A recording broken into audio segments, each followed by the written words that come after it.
Have a great program for you today.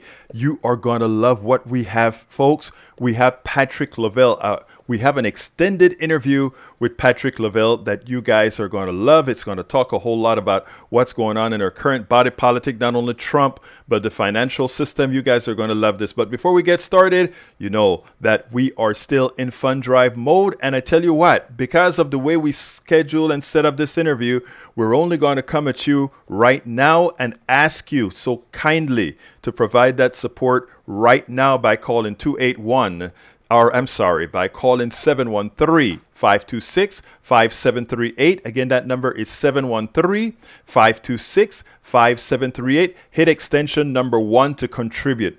Please hit that extension number 1 to contribute. We have some great prices for you, or hear me, prices. We got some great gifts as a token of appreciation for you. Specifically, $40 contribution gives you complete access to Pacifica Network. You are a voting member of Pacifica Network, which means you can vote at KPFT, Pacifica, etc. You for $100 contribution, you can get the Summer Sizzle T-shirt, as well as the same $100 can also give you the Politics Done Right T-shirt with that KPFT logo on it. And of course, if you want to have Coffee with Egberto, that's a $250 contribution. Hey folks, we're just giving you token of appreciations for supporting us the best way you can. Again, that is 713-526-5738. Again, that number is 713-526-5738. Hit extension number 1 to contribute. By the way, folks, please remember that we cannot do this without you. This is your station. This is only funded by you. And guess what's the most important part? Because it is your station and funded by you, your input always matters over all. So please, 713-526-5738, extension numero 1 to contribute. Now we are going to have, again, like I said, Patrick Lovell. We've had him on before, but today we kind of put it all together. So check this out. Let's get busy. And here we go. Welcome to another edition of Politics and Right. My name is Egberto Willies, your host. Today, we are honored to have once again Patrick Lovell. Patrick Lovell is a producer, director, and much more. I like to call him the protagonist of The Con, which really explained more than the mortgage crisis, but much of the crisis in our financial system. Today, he's here on an extended talk about not only the Trump indictment, but what that means to our entire financial system and some of the issues with the actual charges against him. So, first of all, welcome aboard, Patrick. How are you doing today? Wonderful. It's great to see you as always, Egberto. Now, Patrick, while everybody's hyperventilating about these charges against Donald Trump, I think much of what you are saying and in some of the work that I've seen you do on the internet is that, yes, these are charges, but whatever happened to how they actually integrate or play a part in the bigger financial picture of the country? Why don't you elaborate on that? Absolutely. But I think what I'd like to ask you, if you don't mind me, it's not a methodology of tennis, but I am very curious to get some orientation in terms of you're the hardest working producer that I've seen in independent media. And so you're seeing so much that you're reflecting and you're refracting from your audience and people that you interview. And obviously, Donald Trump's a big part of that. Can you give me an idea, Egberto, even though I watch much of your stuff, but if you were to prioritize, for example, what the position of all of these sum total investigations and indictments of Donald Trump say to you within the context of what's important for you and your viewers, how would you set that table? The interesting thing about it is when I look at the Donald Trump issue, as far as how it affects me as a person now that he's not president, now that he's not in power, it means very little to me on a personal level. However, as I pointed out before with what I hope you're going to talk about as well, is that there are so many other things that are happening economically, financially in this country that our hyperventilation on Donald Trump would have us disregard a lot of what's occurring that actually means more to our financial well-being, to the country's financial well-being altogether. So that is where I put it. I don't know if that's what you're asking, but in effect, I am saying that it is great. We want to see Donald Trump put away for being the crook that he is, Donald Trump put away for being the evil that he represents. But he is just one person, and the evil that we talk about, the financial evil itself, is systemic. And unless we capture that, feeling good about throwing Donald Trump in jail solves very little of our problem. Wow, that was very powerful, Egberto, and I really appreciate you, basically teeing off with that, because the position that our media continues to perpetuate is this notion that we have sort of a code 5, alert, a sort of desperate scenario that our democracy is at stake, that we are in a predicament to where everything that this country supposedly stands for. And when we say democracy, I would think that most of us would consider that the rule of law and the accountability, or I should say, the ability of the rule of law to hold power to account, was exactly what our founders had designed this country to accomplish. Of course, the architecture is separation of powers, and what the administrative branch does vis-a-vis and versus, or however specific situations work out with the judiciary, and also obviously through Congress, is this sort of modus operandi of balance for the American people. Presumably, the country itself is guided to be of, by, and for the people. Of course, famously, Abraham Lincoln said at the Gettysburg Address, "A nation of, by, and for the people shall not perish from this earth." And that was given, of course, during the Civil War. What was the issues of the Civil War? Well, the Confederacy and a conflict of power, and the resolution that there were two different sorts of ideologies, one based on ownership of human beings, and the other presumably of the ideals of the founding, that all men are created equal. Okay, loosely, that's kind of how I think most of us set the table in our mind as we approach this sort of, shall we say, 24/7 onslaught of information as it relates to all things Trump and him running for the presidency, and whether or not this is indeed the end of democracy if somehow Donald Trump beats the rap. From where I'm coming, Egberto, we don't have a democracy. We haven't had a democracy for a long time.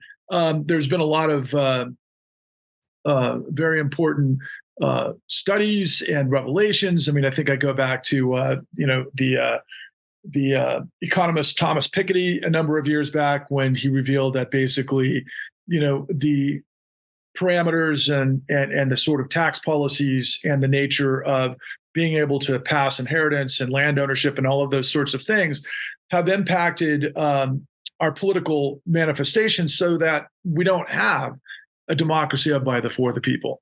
And let me ask you to hold right there for one particular second, because I am glad that you're taking it to, we don't have a democracy, but you're framing it that because of the way capital moves around, it inherently prevents the execution of true democracy for everybody. But I just want to make people aware that it's not only the financial doings that affect that we don't have a true democracy. I want folks to remember that from the inception of this country, when we talk about 2 senators per state, irrespective of the number of people in that state, that is not democratic. When we talk about a Supreme Court that has the ability to overrule laws created by the legislature and signed by the president, and 9 people currently have the ability to overturn that, and without a 2/3 majority of the Senate,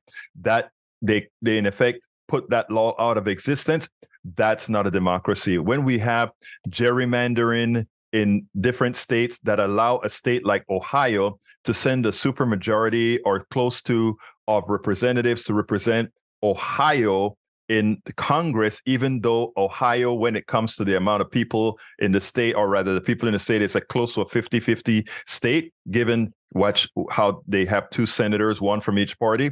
That proves we're not a democracy. And what Patrick is talking about now is even bigger because that one is not easily seen. All those things that I just mentioned within the political structure, anybody can understand it. What Patrick is talking about with the economy and the undemocracy within the economy, that you have to do another level of thinking. Continue, my friend.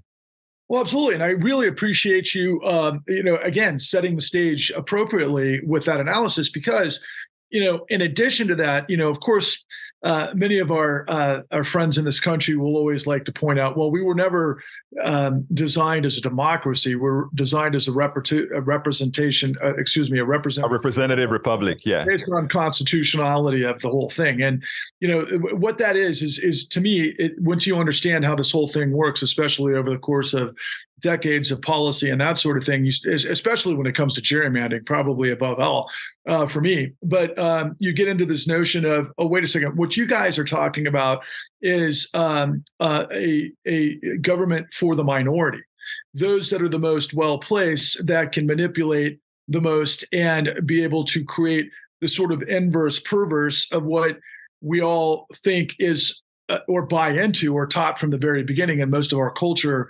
particularly in popular culture, reinforces these sorts of misunderstandings, is this nature of, well, okay, anything is possible in this country because we've set the table of fairness that enables me as an individual the dynamic opportunities to evolve to where I want to go, that I'm in a sort of control of my own destiny, that I will find a place in society that I can engineer and architect for myself.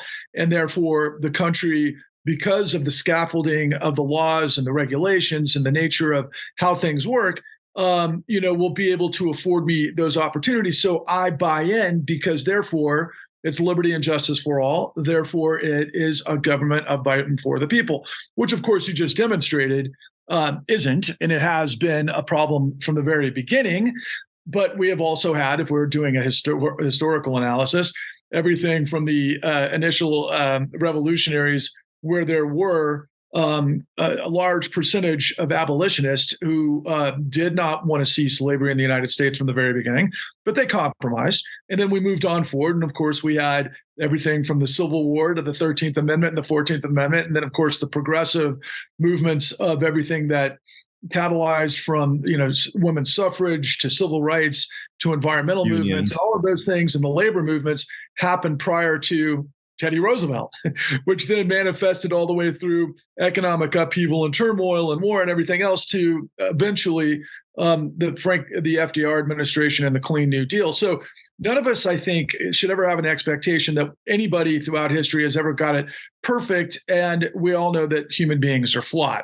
But there is a big, big, big difference between the sort of, shall we say, perception at the moment, particularly those of us who are, shall we say, status quo Democrats, if that happens to be the case, that the one impediment to the shall we say, the functionality of United States democracy is this clown, Donald Trump, a guy who you'd have to be absolutely blind not to see over the course of literally decades, and it wouldn't take a lot of research for you to understand all of the ways that Donald Trump has been operating, quite frankly, in a racketeering enterprise for literally decades.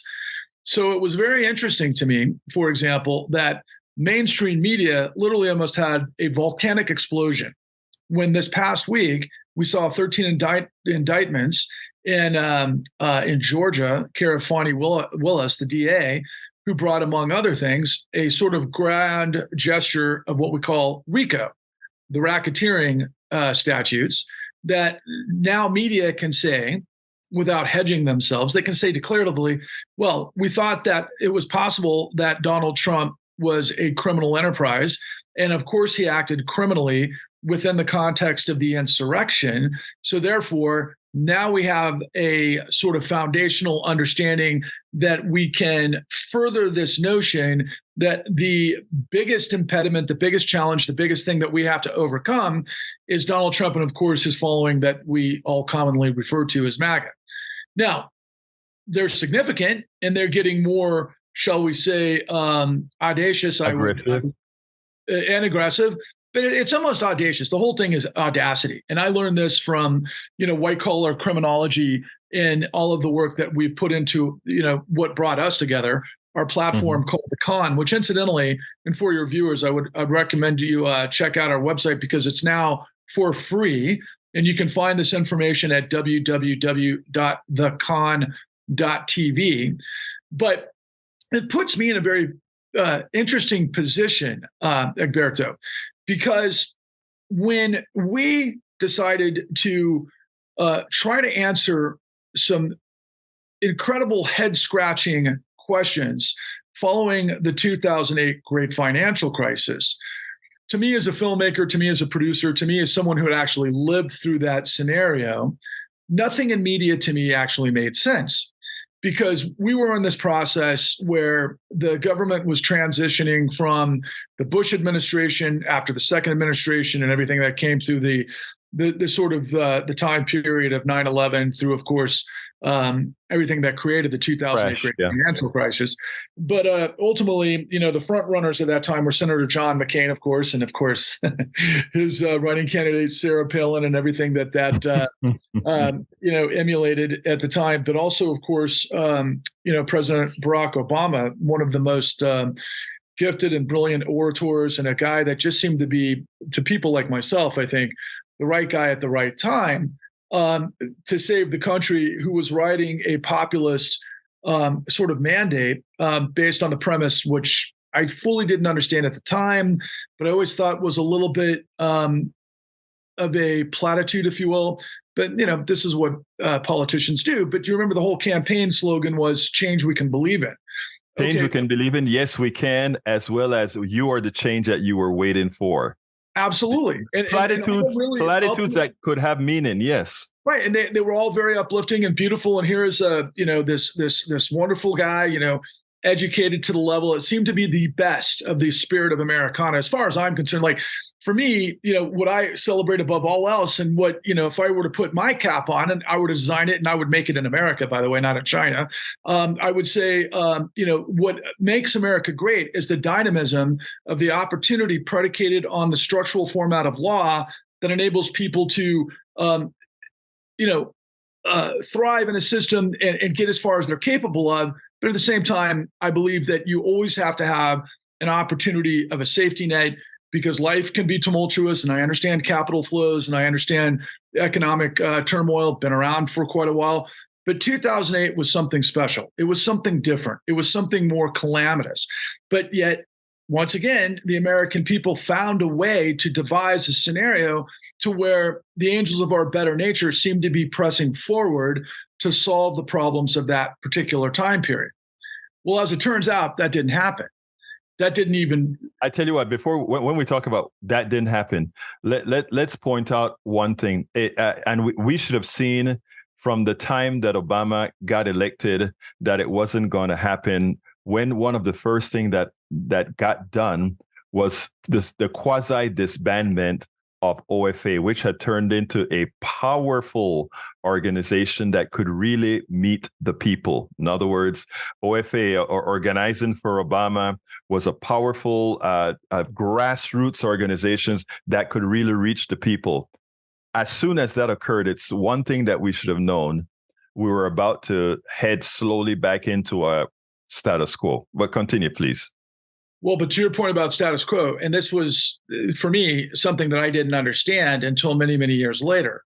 But as it turned out, Barack Obama put into his cabinet pretty much all of the same people, yes, the titans of this fusion that the Clintons had created between our financial structure and the Democratic Party at that time, and of course, which many of us regard as the sort of the primer, the central, the DNC, that sort of thing.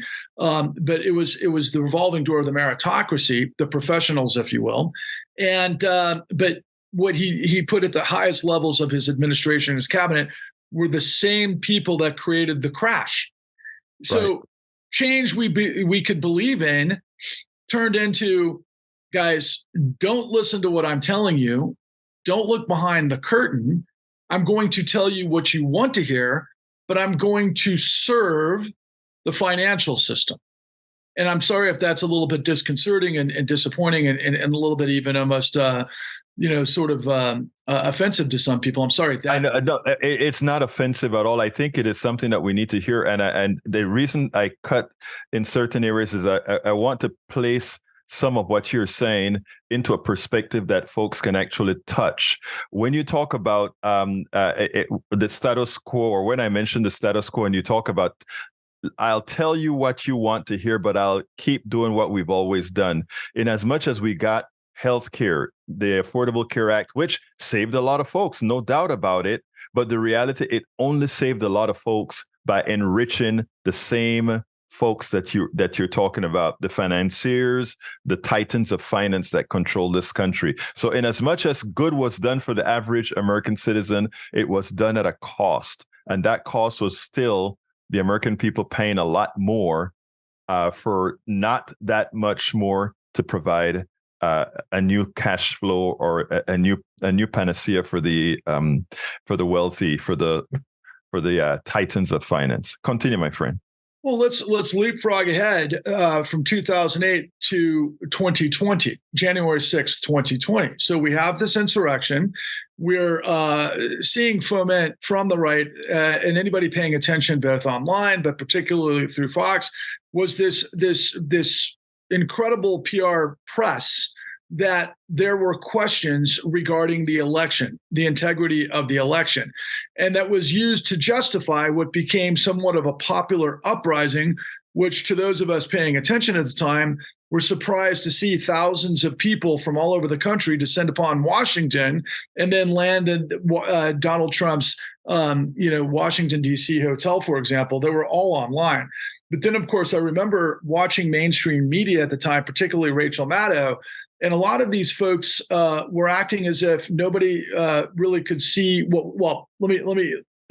I should probably do this in a chronological setting. But the first thing was that the supporters of Trump and protesters against potentially a stolen election started to congregate in Washington, D.C. from around the country. But those who were paying attention online could see a mile away that this was something that had been brewing, something being discussed often and galvanizing out in the open. And so when you contrast that with ultimately what I was seeing in mainstream, where a lot of people were somewhat surprised the day of the actual insurrection, is my point. So, for example, we saw thousands and thousands of protesters. We saw Trump give the speech. Then we saw the protesters, attack the Capitol and everything that came afterwards. And we all saw it with our real eyes. And we saw, it was extraordinary to see, because I was like, first of all, after everything that the country had gone through, the first questions that I was asking, Egberto, was, given the levels of corruption that we knew existed, that the only people that were actually protesting our government were people that appeared to be far-right lunatic fringe. For me, I'm like, wait a second, the American people to redress their grievances would be manifested in what appears to be a kind of a confederacy, if you will. And then the whole thing seemed to be this dalliance of this sort of, I don't know, however you want to describe or interpret, how we all have seen and known Donald Trump over the course of the last several decades. But what I'm trying to get to is really what I've got to make this case to your audience and the American people writ large. So fast forward to 2023. So we've seen now 91 indictments of Donald Trump, right? Everything ranging from, the hush money payments with Alvin Bragg and the district attorney of New York.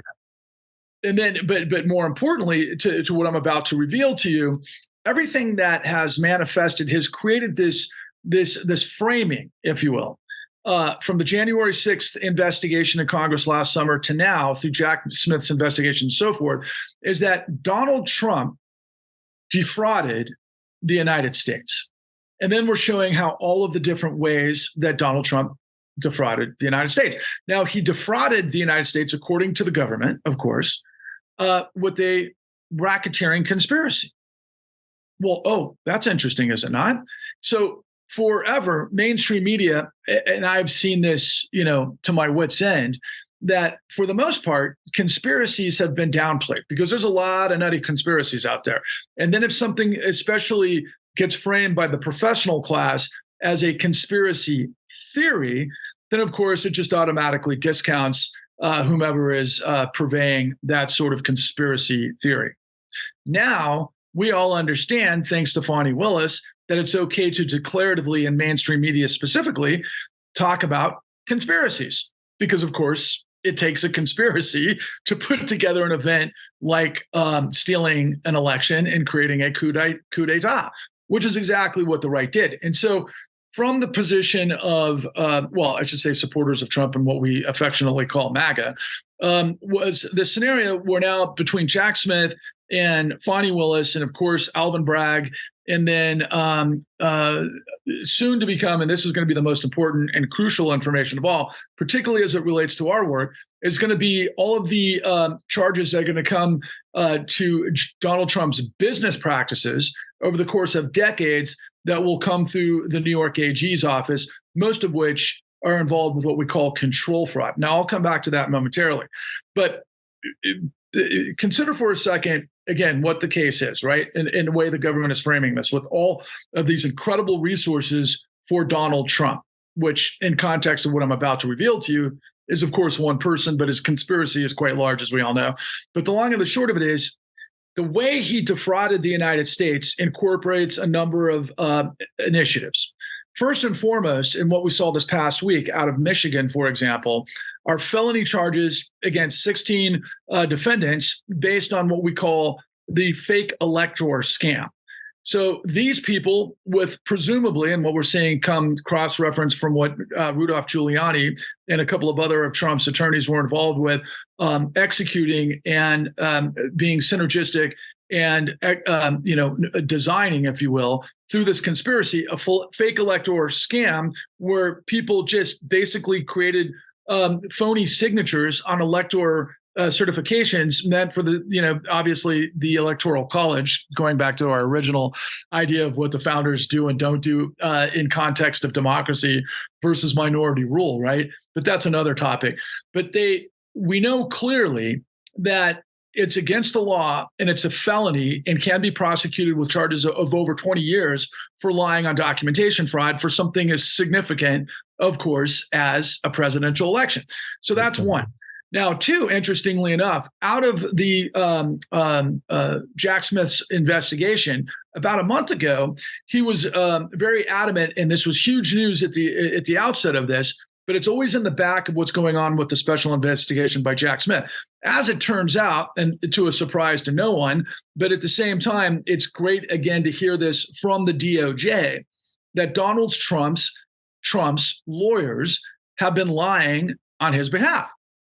And Jack Smith has got him caught in a bunch of different lies as it relates to, the top clearance information that was found at Mar-a-Lago and maybe some more apparently up in Bedminster, New Jersey, at his other golf club, top secret clearance information. A lot of people are speculating maybe Donald Trump had potentially, provided top secret nuclear information and nuclear plans, in a potential war with Iran to Saudi Arabia and everything that constitutes, which interestingly, obviously Jared Kushner and Steve Mnuchin have realized over $6 billion from Saudi Arabia recently. But let's just put that on the side. But again, lawyers are being basically indicted by the Department of Justice for lying. Now, further to that, what we've seen recently, and I've been paying very, very, very close attention to this, is one of my favorite analysts on MSNBC is the University of Harvard professor Lawrence Tribe, who, among others, one of his students, of course, is our Attorney General Merrick Garland, right? And this guy, when I hear him speak, he speaks with such clarity and dexterity in terms of what the law does and what it doesn't do. I feel like I learn so much when I see him appear a lot of times with Lawrence O'Donnell. And what he did recently was he made the case that Judge Eileen Cannon down in West Palm Beach might be conflicted. Now, we all know that Donald Trump has assigned a bunch of judges. This not just in in Judge Eileen Cannon's case, but also to appellate courts throughout the United States during his administration. And I think a lot of us are much more now aware of corruption in the Supreme Court via all of the information we've seen recently on Clarence Thomas, of course, which is incredibly disconcerting. But of course, Judge Alito as well, accepting billionaire gifts and being on specific cases that have impact for their businesses and so forth. Direct corruption and pollution of the Supreme Court and all of that entails. But going back to Judge Eileen Cannon, what's very important to understand is that Lawrence Tribe on national television has impugned the integrity of the court of Judge Eileen Cannon. So put those three things aside for just a moment, and understand that I'd say that, in fact, I don't want to speak for your audience. You tell me, Egberto, would you say that a majority of your audience that you interact with would be supportive of seeing Donald Trump convicted for these crimes and the others that appear to be working their way through the system? Of course they would. They would definitely. Why would they, out of curiosity? Why would they? And they really think he's a bad person that has committed all these crimes. But not only that, but the system is ready. The system has not the system. Part of the system. The sort of middle of the system now sees him as a liability, and they're willing to let him go. But the truth of the matter is, again, like I mentioned earlier, there's a whole lot of bigger things to fry. So, we're spending a lot of time on this when there's a lot else going on. But continue. But I'm going to bring that. But I just want you to, and I think you did, but I'm just going to ask you a follow-up question if you don't mind. Just in conversation that I have and things that I've seen, particularly in reaction to all of this information coming through the New York Times and the Washington Post and all things 24/7 of Donald Trump coverage, as well as those that respond in social media, particularly celebrities, it's like they've bought into this notion that our democracy lives or dies with the conviction of Donald Trump, who we can see has been. Let me tell you first of all, and if I understand where you're going with that, that is a very important thing that most Americans better realize right now. Donald Trump was not the problem. The system has always been the problem. Donald Trump was just an inept person that came out and said out loud what everybody has been and continue to do behind the scenes. I want that, and I speak about that on the show quite often. People sit down and think we're going to put all of the existential that getting rid of Donald Trump is existential to maintain our democracy. No, Donald Trump has laid the foundation, voiced the foundation that makes minority rule, and not only minority rule, but he has allowed the bad things to seem plausible. And that's the greatness of why, so when he's gone, what we have are more intelligent people capable of executing what he attempted to execute and failed. He says the quiet parts out loud because he's not the brightest bulb in the box. In addition to that, he's so arrogant. He's so arrogant. I'll use this as kind of a comedic sort of antidote to the whole thing, and then I'll move on to the next point, which is exactly what you've telegraphed, and inappropriately so. But in the case of the hush money payments to a porn star, based on the statutes of dark money and Citizens United, all he had to do was hide that in LLCs through other players. Exactly. Not very smart, is he? Never had broken the law. He just was so lazy that he went around the statute. We have Citizens United that would have protected. We have McCutcheon that would have. There are so many Supreme Court laws. All right. Results that would have aided him, that he would have gotten away with just what the Koch brothers or any other wealthy person gets away with. Exactly. Or potentially what we're talking about in the Supreme Court, right? But anyway, the perfect point. But I need to make this broader point because and you're so exactly right, Egberto. And I know you deal with this every single day because it's just like, again, it's just all this stuff reminds me of children's parables that we told our kids when they were first born. I mean, whether it was, the emperor's new clothes or whether it was Humpty Dumpty. I mean, this whole fractured business of the country right now, will we be able to put the country back together depending on what happens with Donald Trump is a significant question. But it's ridiculous considering that Donald Trump is literally both a reflection. He's a mirror. He's a reflection and a refraction of everything we show you in our work, the con, that is our financial system, got away with to the tune of tens of trillions that destroyed tens of millions. And let's make that connection now, because I think we probably have about 12 minutes left, and I know you have to build up that connection because, like we mentioned up in the beginning, we're thinking getting to Trump is going to solve the nation's problems, like you're about to explain. He is just the person that we can get rid of now because he's already cauterized the bad and he's made the bad plausible. Continue, my friend. I have to thank Donald Trump for just being this guy to basically show just so clearly exactly what we're in the midst of, because he's just shoving it in everybody's face. Look, the bottom line is this, okay? In our work, The Con, again, that is available now for free at www.thecon.tv. What we had to do was we had to pull the strings on what our financial system actually is based on the 2008 great financial crisis. And what we discovered was there were literally, Egberto, this is not hyperbole. I know this number is going to sound crazy.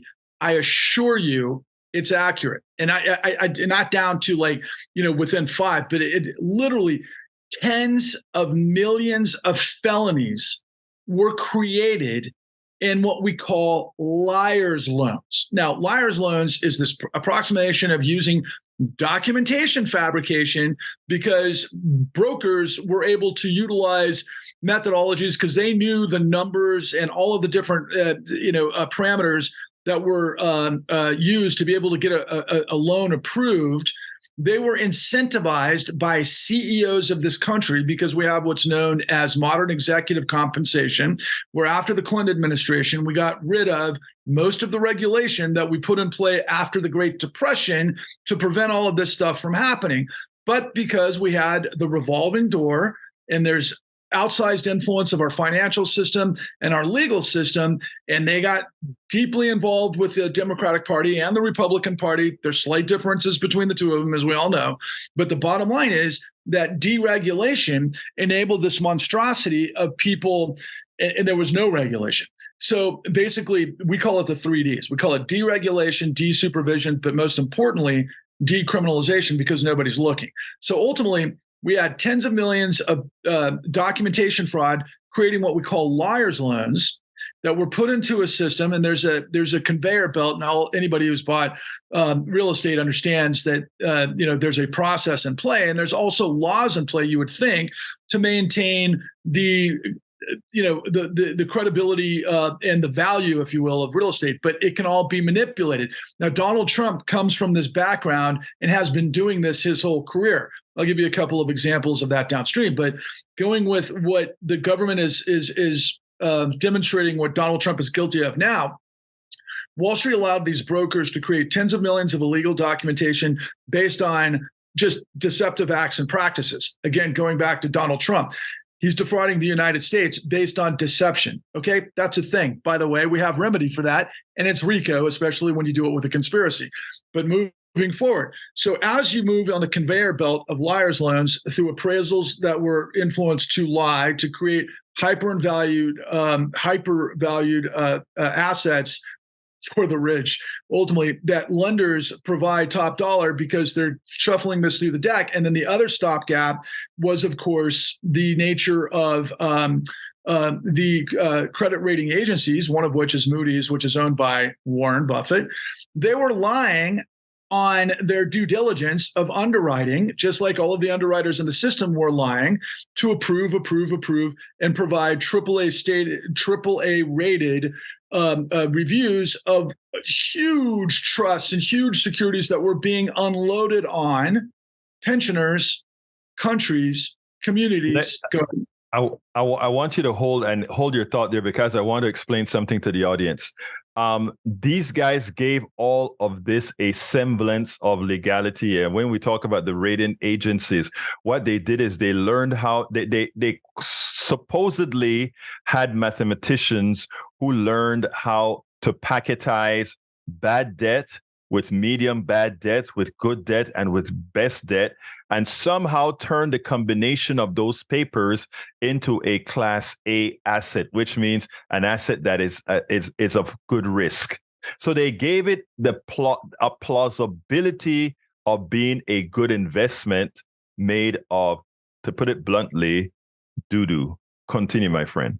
Right. And there's a reason they did that. And it's in our show, The Con, but it's because CEOs can create the facade of short-term growth that gives big returns to their investors and also the board, most importantly, because they're the ones getting a lion's share of the upside, all based on deceptive acts and practices, which, oh, by the way, as we're seeing demonstrated in the government's case against Donald Trump, is illegal. But they did it in the tune of tens of millions. Now, to give you an example of how this whole thing worked, after you get past the rating agencies, it went into derivatives and what we have, all these different products, a great sort of primer on how this whole thing works. Many people saw The Big Short. That's like first base of what actually happened, and it's not anywhere close to what you see in our work. But ultimately, we had a $4.6 trillion housing market at about this time period of 2005, 6, 7. That became a $600 to $800 trillion a global derivatives mess, and ultimately all predicated on lies the whole time. It was inevitably going to blow up. It was all a facade, and it was all preventable because thousands of people tried to stop it. And all of that work and then some is in our work. But ultimately, bringing it back to Donald Trump, though, after the rug pulled, the floor fell out, the ceiling caved in, all of the rest of it. We had this mass global meltdown. Nobody had any idea what was going on. We ended up calling it subprime, and then we started blaming, people that we claimed, took out more than they can afford, or they didn't know what they were doing. And in many cases, most people blamed minorities because it was like you shouldn't be able to loan to minorities, and they were blaming at the time what was called the Community Reinvestment Act and all sorts of other things. I don't want to litigate all of that at the moment. I just want to stay on path considering the time period here, comparing it to where we are with Donald Trump, because ultimately, after everything got destroyed and why we went to go make our work, the Department of Justice under Barack Obama, led by another African-American who we all, I think at the time, celebrated as being the first African-American, director of the DOJ and the Americans in the history, instead of bringing the mass information that I now know existed beyond comprehension that the media never delved into, and that was the reason we had to make our work to begin with. They never put the entirety of the puzzle together.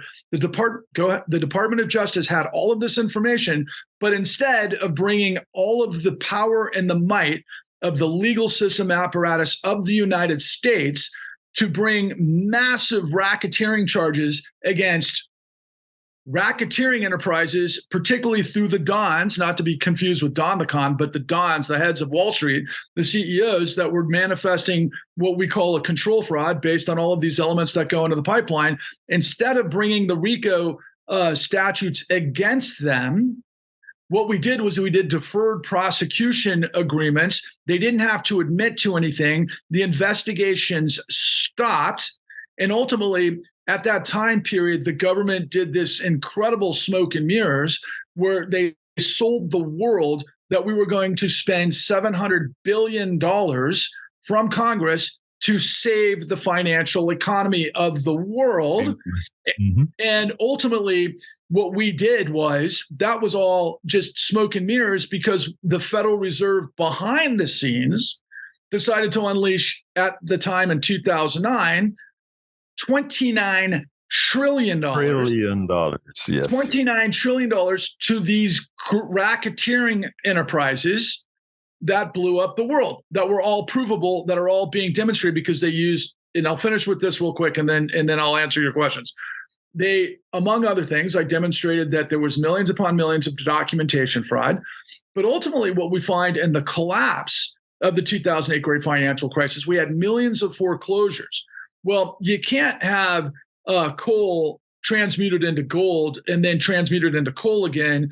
That's what they did in terms of the documentation fraud. So attorneys all across the country and what we call foreclosure mills working with this apparatus called servicers worked in concert to create liars fraud closures. So they created the same type of mechanical lies to foreclose on millions of people that got completely set up and destroyed and had their houses taken, and then the collateral damage that comes from there. And as it turns out, judges, and we're talking thousands of judges, were working in cahoots to ignore all of the actual information that they wouldn't allow what we call discovery, which is what you have to put all of these cases together. So instead of all of the law working in concert on behalf of the millions upon millions of people that got destroyed by the system, the law actually worked for the guys that did it, as did our financial system. So the relevance would be, okay, so guys who were all up in arms about, as justifiably so, Donald Trump getting away with murder, of the American dream, or, law and order and all the rest of it. Just imagine if, knowing what you know now about all of his cumulative cases, that we decided as a country, hey, look, no harm, no foul. Let's give Donald Trump a few $1 billion, maybe a few trillion, and let's just wipe everything clean. And that'll be that. That would be the equivalent of what we did to Wall Street, and it's ridiculous. Well, I mean, it's interesting because what I wanted to bring up is that Donald Trump has a point, and I hate to say this, but he has a point. The fact that they're going to come after him for racketeering on the state level, the fact that they're going to come to him on all these other charges that others have been a bit smarter in doing the same, meaning the bankers per se. Donald Trump does have a point. They're coming after him, but whatever happened to the others that they should have gone after? He probably has 2 points, Alberto. Yeah. He has 2 points. Go ahead. The fact of the matter is, in your demonstrative in the appropriate way, considering mainstream media and also all the hate that we're seeing on social media and everything else, and that's another conversation for probably another day. But look, man, media is fake.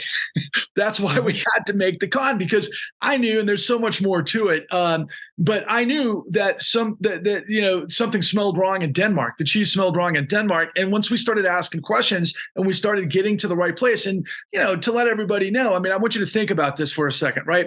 So Fox, admitted under subpoena through Rupert Murdoch that their entire platform is a lie, that their business model is a lie. That's why they ended up settling for $787 million in the Dominion lawsuit. Billion. Now they're lying, times 10. But just to put it in perspective, Fox, I think, had a $3.7 billion profit in 2022, right? I think they had $14.7 billion in operating. Yeah, it's just the cost of doing business, my friend. Cost of doing business, right? And so the lies are now the commodity of the liars that are hiding all of these things from you. And so we literally put all this together to find the $29 trillion truth. And I want your audience to think about that in context to Trump, in context of the problems we have and everything else. I'll finish with this real quick. Barack Obama and President Biden and a litany of whatever we might call mainstream Democrats have justifiably recently celebrated what looks to be a lot of sort of next level celebration by way of moving into renewable energy, for example. And a lot of this stuff has been coming from last year's, budget that came out of Congress, that there was a lot of, obviously the Republicans were trying to, it was like 6.7 trillion. Then it went to 1.7 trillion. We spent 1.7 trillion to get what appears to be something to celebrate. Meanwhile, we've given at least north of 50 trillion to the financial system since 2009. But it's worse than that, because that $1.7 trillion is over 10 years. We're talking about, talking about when they bailed out the banks on the order of 20 something trillion, that was instantaneous. Last week I was given a lot of the subjects that I was covering was that Wall Street is a fraud. There is a man, I don't remember his name, who actually talked about the 2008 crash, and he betted against the market and made billions betting against the market in 2008. He's doing the same thing again right now. Michael Burry. Michael Burry. And the funny thing about it That's is the real Big Short, just you know. Right. The fact that a person can just go ahead and make a bet on our economic system proves that the entire thing is fraudulent. Absolutely. The way we met was from a statement Bernie Sanders made. Wall Street's business model is fraud. It's fraud. And that's how we came together. And here we are closing with Donald Trump getting caught up in RICO on a state level and in many other statutes on the federal level, when all the people that are much more damaging than Donald Trump. And by the way, we want Donald Trump convicted. Absolutely. Those that are don't think that we don't want Donald Trump convicted. This guy's evil and we want him gone forever.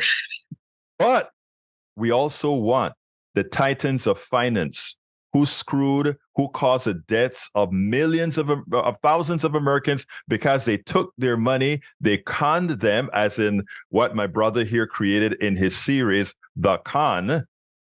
We want those taken care of. Give me a quick closer, Patrick. I'm going to try to do this as quickly as I can, so I apologize to older listeners if I talk too fast on this. But thank you for the opportunity to speak to you and your audience. Once again, I really appreciate all that you do.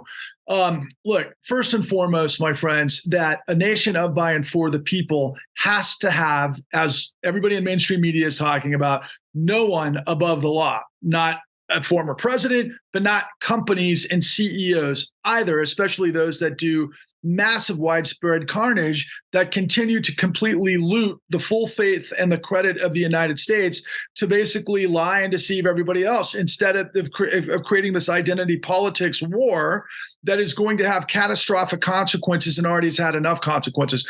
My formula is that corruption births and fuels fascism. And I'm trying to create a tidal wave populist crusade of those who care about liberty and justice to join and unite with the facts to be able to create a civil rights-like movement that purges corruption. Because if we don't, and we don't get our country of, by, and for the people back, we're doomed.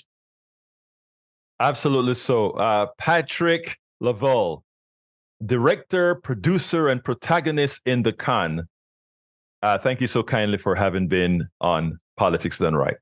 Thank you, as always. All the best to you and your listeners. 713-526-5738. Again, that number is 713-526-5738. Hit extension number 1 to contribute.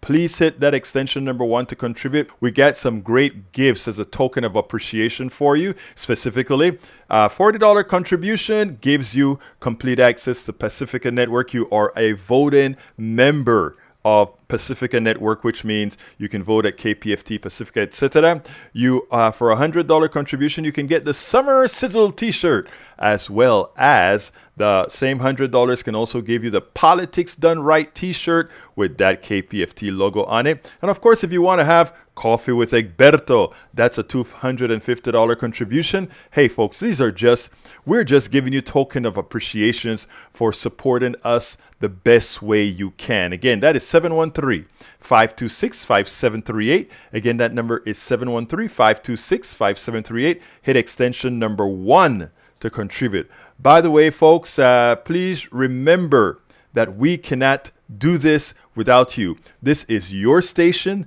This is only funded by you. And guess what's the most important part? Because it is your station and funded by you, your input always matters over all. So please, 713-526-5738, extension numero 1 to contribute.